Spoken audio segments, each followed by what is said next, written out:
Me llamo Flavio, participé en el concurso Carta a mi madre de Zócalo, fui ganador de segundo lugar, me gané una pantalla. Invito a todos los lectores a que participen en el concurso de la rifa del auto y de la casa, porque Zócalo sí cumple. Lee y gana casa y auto con Zócalo. Porque Zócalo sí cumple.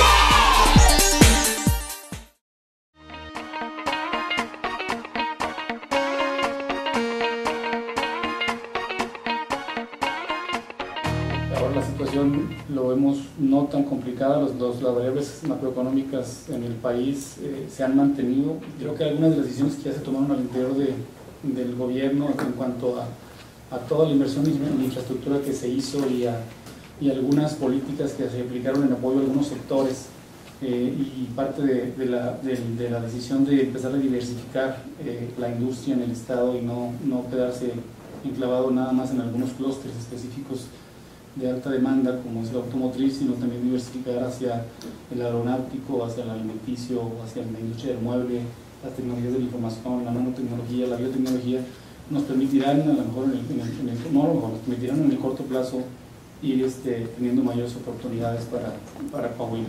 Estados Unidos su economía está atorada, ¿verdad? No hay una recesión. Mientras no hay una recesión, pues creo que podremos librarlo. Lo cierto es que la economía mexicana ya en el segundo semestre también empieza a mostrar una baja, ¿verdad? Entonces creo que son momentos pues, de que debemos tomar medidas de austeridad, ¿verdad? Ser muy observadores de la economía estadounidense. Realmente ellos después de la crisis no levantó su economía, o sea, le metió mucho dinero el gobierno de Estados Unidos a la economía para ver si levantaba y no levantó. Entonces su desempleo estuvo en el 10% en la crisis, ahorita anda en 9.8%, pues eso nos dice que no ha levantado. Hay riesgos, ojalá y que no llegue a una recesión, porque entonces estamos en un problema, ¿verdad? Por un lado, sí es bueno el gasto público en el sentido de que creas infraestructura productiva, creas obras productivas, inviertes en impulsar el crecimiento económico del país, que ese es realmente el punto importante aquí. O sea, si no crece el país, pues no hay generación de empleos, no hay generación de actividad económica, sigue lo mismo, ¿verdad? Sigue la misma situación en ese sentido. Entonces el gobierno lo que está tratando de hacer pues, es eso, o sea, sí debe haber un rango, ¿verdad?, de déficit público, pero sí se le debe de inyectar dinero a la economía, ¿no? Porque no hay otra manera, ¿verdad?, la afectación para esta segunda crisis que viene, o enésima crisis que viene más bien,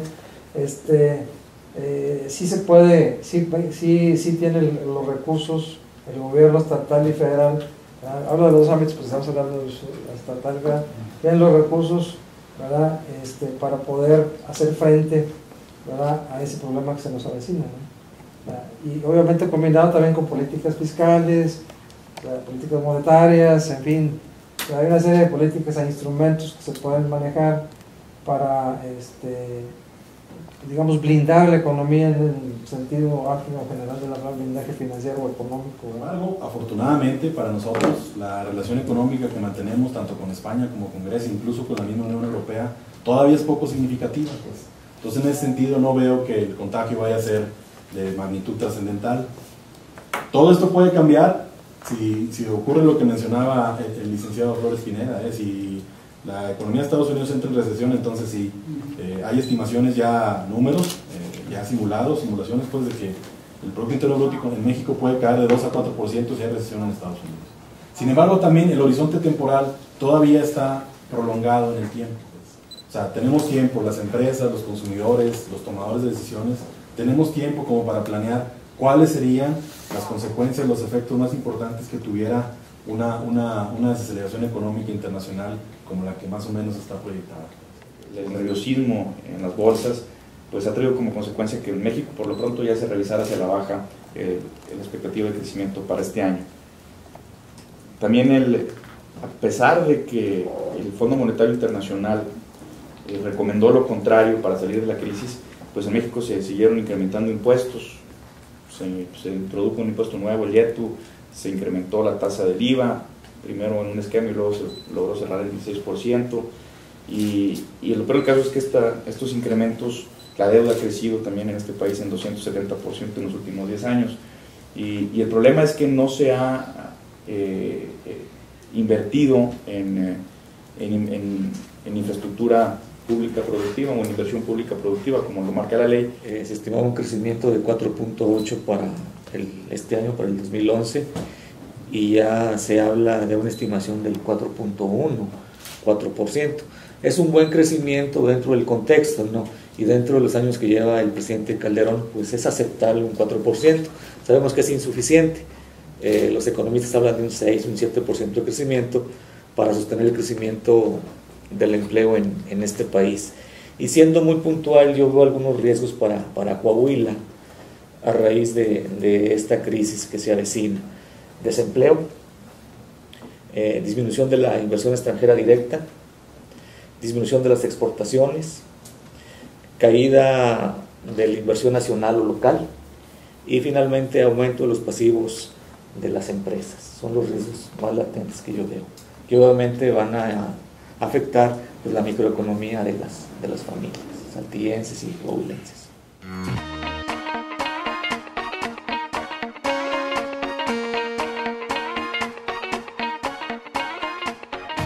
Tenemos tiempo todavía, digo, no hay que confiarnos de ello, pero tenemos tiempo, tenemos que observar bien las variables económicas, cómo se están moviendo diariamente y estar atentos a ello.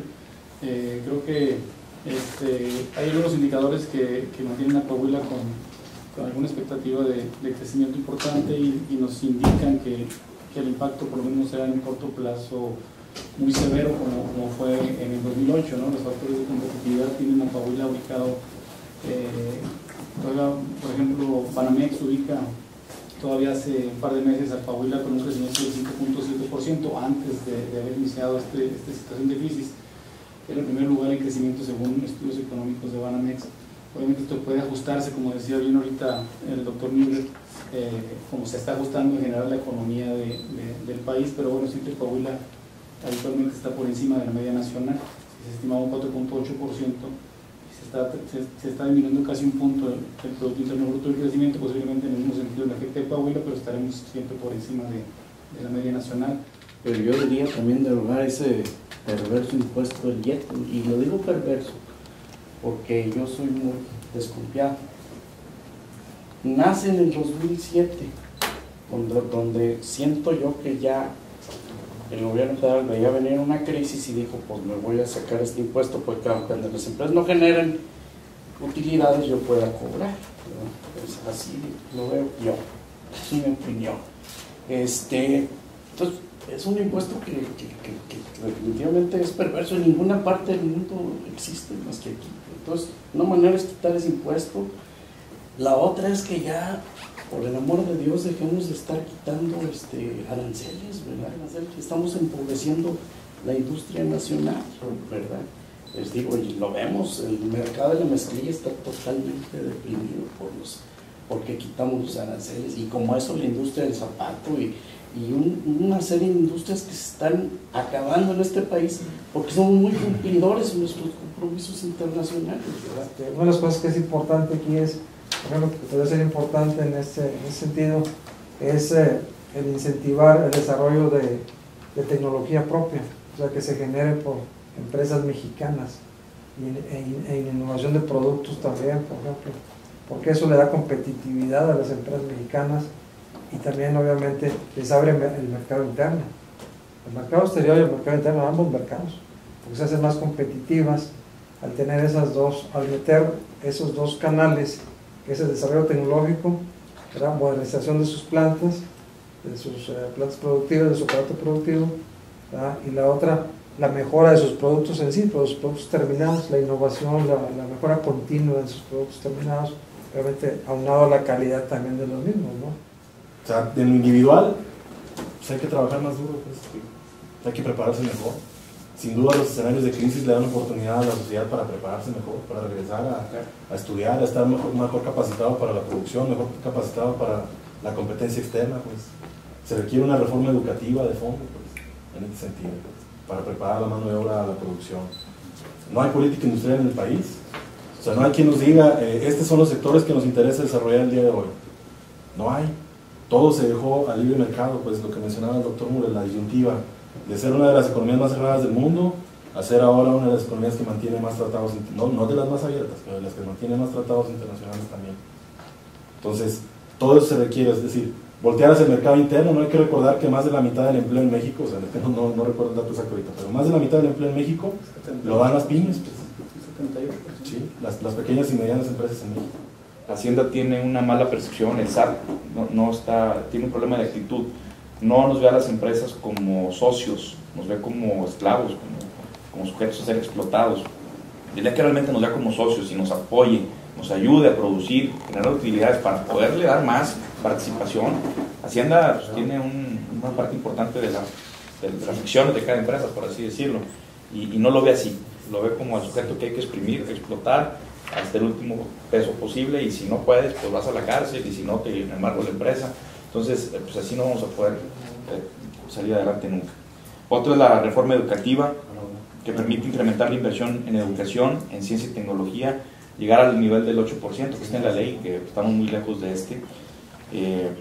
para poder tener una educación de calidad, que los maestros tengan un incentivo en cuanto al desempeño, que tengamos más horas de clase y más días al año, como lo tienen los asiáticos, que las universidades públicas sean autosustentables en la medida de que tengan ingresos derivados de las becas crédito que puedan dar a los alumnos, que tengan ingresos de las patentes, que coloquen, como lo hace Singapur. En México es irrisorio la cantidad de patentes que genera al año, y más las universidades públicas, que más genera es el TEC de Monterrey. Vamos a subordinar la economía a la política, y yo espero que estos cambios se den en el próximo año, ya con el cambio de régimen del presidente de la República, porque creo que el actual régimen va a seguir manteniendo este modelo, que ya se comprobó que ya no da de sí, que tiene muchos problemas, pero siguen empeñados en mantenerlo. Creo que las expectativas se pueden abrir mucho para el próximo año, ya con cambio de mentalidades, de gente que va a estar gobernando este país. Yo ahí finco mis esperanzas, porque decía un viejo economista, imagínense este país sin remesas, sin recursos petroleros y sin recursos de turismo, ¿qué nos queda? Entonces, yo creo que uno de los problemas fuertes en este país es la falta de competitividad.